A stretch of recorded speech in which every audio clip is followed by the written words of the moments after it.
Alright guys, welcome back to another episode of Toy Collector Review with me, Sergeant Geek, and we're going to keep this Star Wars Day thing going by continuing looking at some of these Star Wars collectibles I have on display. I got some Black Series display pieces that I think you guys are going to really like. I also got some of the limited edition Gold Series vehicles from the Star Wars series, and I got some die-cast metal vehicles from a set that was out in the toy stores a while back. I can't even remember who put them out. And I also got some die-cast metal figures. But once again, guys, hit the subscribe button, become a member of this channel, hit the bell notification so you guys can be notified every time I put a video up on this channel. And once again, if there's anything you guys want to see on this channel, hit me in the comment section below and I'll try to do my best to get it out for you guys. And once again, guys, don't forget, once we hit 100 subscribers, we're going to be doing that toy giveaway. So guys, if you want to be a part of that toy giveaway, hit that subscribe button, be a part of this channel, and try to win yourself some free toys. Once again, let's go hit the turntable and let's check out some of these figures that I got for you guys today.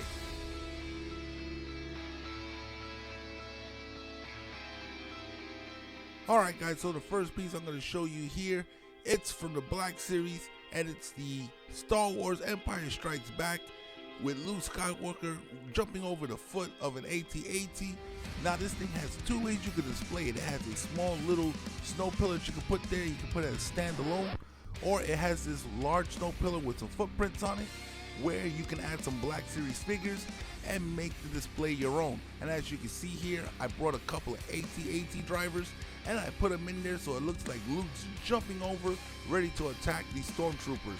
Once again, this is an amazing piece. As you can see the detail on it, and you can see the way I got the figures. Looks like they're about to get clobbered. But once again, this is awesome. It looks great on the shelf, and as you can see, there's a little button by Luke Skywalker's foot. You actually hit that, and this thing is battery operated, and it'll actually make that fire blast there light up and flicker, which is really cool. But once again, guys, awesome piece. But let's check out the next piece on this list. Alright guys, this next display piece is of Darth Vader, and I believe is from episode 3, A New Hope, just in the beginning scenes where he busts through the door and takes on the rebellion. Now as you can see, it is a very cool display. Now as you can see, I added a stormtrooper. It's not accurate to the movie. It's actually a first order stormtrooper. It's kind of hard to get those Star Wars stormtroopers. They're very hard to come by in the store, but I was able to just get this one and put them in the background as an added part of the display. To me, it still looks pretty cool. And once again, just above that fire blast right there is another little switch. If you hit that, this one's battery operated as well. That little blast right there will actually light up and flicker as if somebody just hit it. Now I kind of wish they would have actually did something with the lightsaber and made it light up, but maybe they'll do something like that later on. Once again, this is a great display piece. When I got it on my shelf, a lot of people look at it and they say it looks pretty badass. But once again, let's keep this going and let's move on to the next item on the list. Alright guys, this next figure right here is from the Funko Pops collection, and it is Han Solo frozen in carbonite. And what makes it cool to me is it's actually a bobblehead. Now I only got about 3 Funko Pop figures.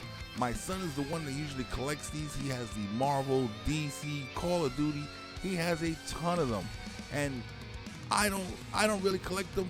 But when I saw this one right here, I just had to add it to my Star Wars shelf. I think it's pretty cool, and the fact that it's a bobblehead makes it even more fun for me. But guys, let's keep it going and let's move on to some of the vehicles now. Alright guys, the first vehicle we're going to look at is from the movie The Last Jedi, and it is the First Order's ATM-6. To me, this thing looks like a giant gorilla, but it is pretty cool, and the simple fact is it's made by Hot Wheels. Hot Wheels did a whole series on all these Star Wars vehicles, which I'm trying to get the complete set of, and this one is one of their special edition Gold series. Now once again, it looks really cool. I like the fact that the way it's designed, and especially that Hot Wheels put so much detail in such a small figure. It looks really awesome.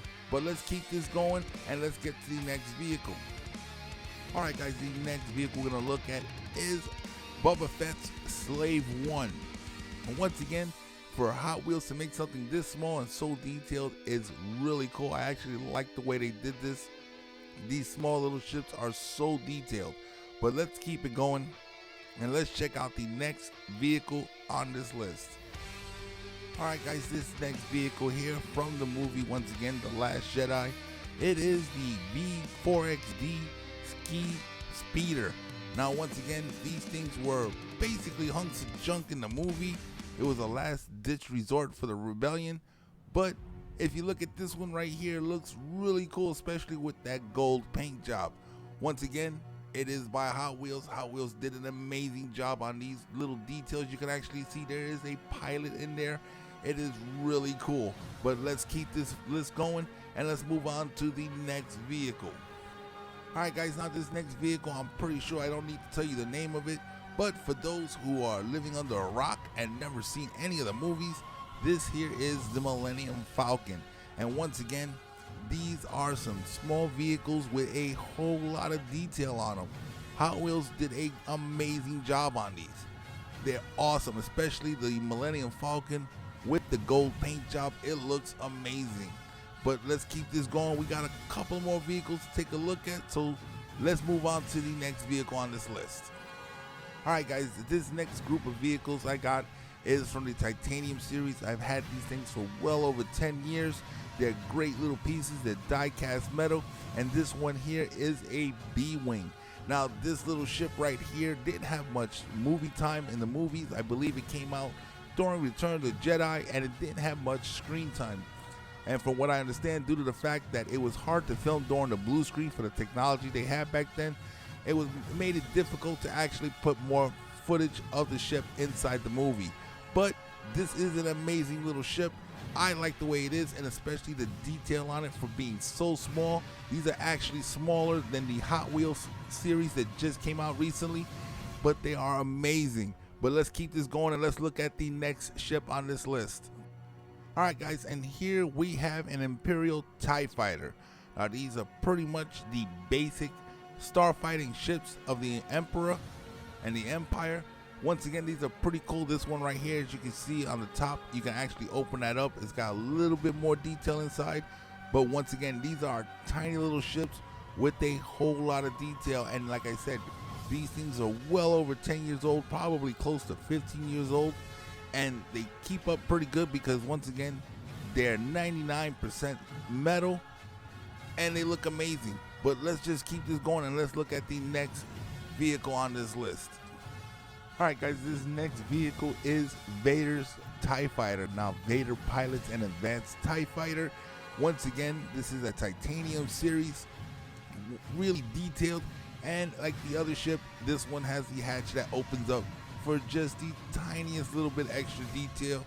These things look great. Let's keep this going. I got a few more ships on this list, so let's move it on to the next vehicle on this list. Alright guys, now this next ship is an Imperial Star Destroyer. Now once again, highly detailed, and if you can take a look at the bottom, you can actually see a Tantive 4, just like the one that Leia Organa tried to escape in when Vader caught her.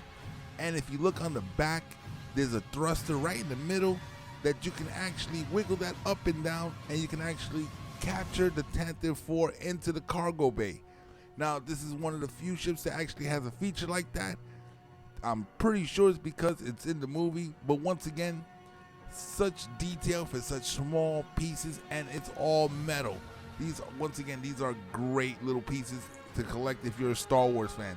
But guys, we got a lot of ships to cover, so let's keep it moving and let's move on to the next ship. Alright guys, the next vehicle, well, it pretty much isn't a vehicle as it is a base. This here's the Death Star. Now as you can see, it has some detail but not a lot. It's mostly painted, and then you have the firing cannon right there, and the only feature you have on here right at the middle, you can actually twist the Death Star, and in the firing cannon it'll actually turn red or green. That's the only feature it's got. Once again, it's still pretty cool. It goes great with the rest of the ships, but let's keep it going and let's move on to the next vehicle on this list. Alright guys, the next vehicle we got is a snow speeder. This appeared in Empire Strikes Back. It's got details just like the regular ship does. This one, the cockpit actually opens up, and then it has those air flaps on the side that actually make it quick turns. It's got some details to it just like the ship. The ship didn't have much details to it in the movie, but once again, it is a great display piece, and it actually has landing gear. Now this one only has one landing gear leg in the front, and it pretty much sits on its wings when it's on the ground. But once again, it's still a cool piece, and it's all metal. The only plastic on this one is the canopy on the cockpit. But guys, let's go ahead and let's move on to the next vehicle. Alright guys, this one here is a Rebel bomber, and this one's called the Y-Wing. Now as you can see, once again, very small ship, a whole lot of detail. The only feature this one's got is the landing gear and that top gun on the top that can actually spin around. It's not much playability with these Titanium series vehicles. They're pretty much, I feel that they're display pieces, but it's also a really cool ship. I actually like this one. But guys, once again, we got a whole lot of ships, so let's move it on and let's get to the next vehicle on this list. Alright guys, once again, this here is probably one of the coolest ships in the whole Star Wars universe, and it is the Millennium Falcon. Now this one doesn't have landing gear that extends out. It's pretty much built into the ship, and the only thing you can do is rotate the top and bottom turret and the dish on the top. But once again, it is a cool little ship to have in your collection. So let's keep it going and let's move on to our next vehicle. Alright guys, now this ship here is called the A-Wing, and I remember seeing a lot of these in Return of the Jedi in the Battle of Endor. They're pretty cool little ships. I don't really know much about them.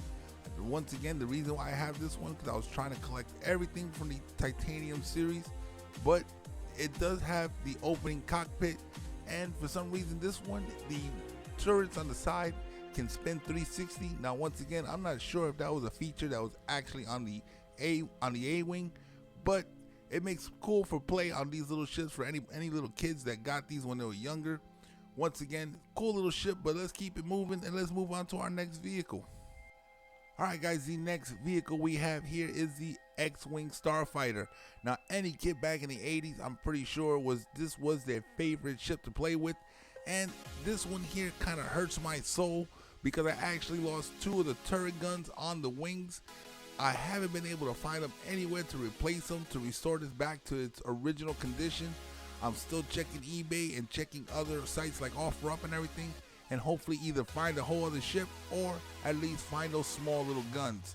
But once again, this is a great little ship. The wings actually open and close, and the cockpit on it actually opens up as well. And as you can see on the top, you actually got a tiny little R2-D2 molded into the ship. Now once again, these are some great ships right here, but we got to keep it going. We got a couple of more things to take a look at, so let's look at our next vehicle. Alright guys, now this vehicle right here, everybody knows it is the AT-AT, or like some people like to pronounce it, the AT-AT. Now a lot of my friends, when they come over and take a look at this on my shelf, they kind of think it's old because of the paint job on it, but the paint is not chipping away. That's actually the way it was painted. I've had these things since 2006, and the paint has stayed on them perfectly. There's no chips, there's no fading, there's no peeling on any of them. That's just the way this one came out, and I believe these are the first in the series. And so you can tell that from some of the other Titanium series vehicles that came out later on in the series. The first one was painted like this. Now I've actually seen one of these go online for about 13 bucks. I can't remember how much I paid for these. I probably paid around the same price for them. But once again, it's pretty cool, and I love the way they got the display for this one. Is actually a little bit of snow, kind of like Planet Hawk. But this is a great piece right here. But guys, we got 3 figures, die-cast metal figures we're gonna go over real fast before we end this video. So let's go ahead and let's go to those right now. Alright guys, so the next die-cast metal figure we're gonna look at is from the Titanium series 40th anniversary of Star Wars. And this one is Luke Skywalker, and the pose that he's using right now makes me think this is the position he was in Star Wars A New Hope when he was trying to cross the bridge with Leia. Now, these are pretty cool figures. They got a little bit of articulation in the arms. They're pretty detailed. These things are kind of small. They're not very large. I got it zoomed in, my camera in all the way so you guys can actually see this thing. He does come with 2 Imperial rifles, so you can have them either firing or non-firing. I didn't want to lose the other one, so I actually put it in the holster so this way he holds it with them. It's pretty cool. I like the way they look. I got 3 of these. It's a set of 5 from A New Hope. But let's go ahead and let's look at the next figure. Alright guys, now the next die-cast figure we have is of Princess Leia. Now as you can see here, I think this is depicting the same scene as of Luke Skywalker. And if you guys notice by the feet, you can see a small peg by her foot. I guess I missed it when I put it on the display. These things are actually hard to put on the display because, like I said, they're die-cast metal, so there's no giveaway in the posing. There are a lot of peg holes on the bottom, and you got to find the right combination to actually get these guys in. But as long as you got one peg and one foot, you can they'll pretty much stay standing. They won't fall over. But I was trying to get to it. Obviously, I missed. I didn't see it. So I guess after I finish doing this video, I'm gonna have to go to the shelf and correct that situation right there. But guys, let's go ahead and let's take a look at the last figure that I have for this video right here. Alright guys, now the last die-cast figure I have here is of Han Solo. Now the way he's positioned here, this one makes me think of the time when he was running down the hall and he turned the corner and ran into a gaggle of stormtroopers and then just turned around and fired to get out of there. Once again, these are small figures. They're fully metal, so there's no giving them. And as you can see, just like Luke Skywalker, Han Solo comes with an additional pistol, one that's firing, one that isn't. I put the one in his hand firing, and I also, so I wouldn't lose it, I put his other one in the holster, so this way it'll be there safe and secure. Alright guys, that pretty much wraps it up for this video right here. Alright guys, so that pretty much wraps it up for this video right here. Once again guys, if you haven't subscribed to the channel, hit that subscribe button. Hit the bell notification so you guys can be notified every time I put out a new video. If you like this video, hit the like button as well. If you guys want to see any particular videos, leave me a comment in the comment section below and I'll try to get that out for you guys. And guys, once again, don't forget, when we hit 100 subscribers on this channel, we're going to be doing that toy giveaway. So guys, if you haven't subscribed, hit that subscribe button. Share this video with your friends so this way they can join the channel and we can get the toy giveaway going on. Once again, guys, I hope you guys are enjoying yourself this Star Wars Day, May 4th. And this is Sergeant Geek. May the Force be with you.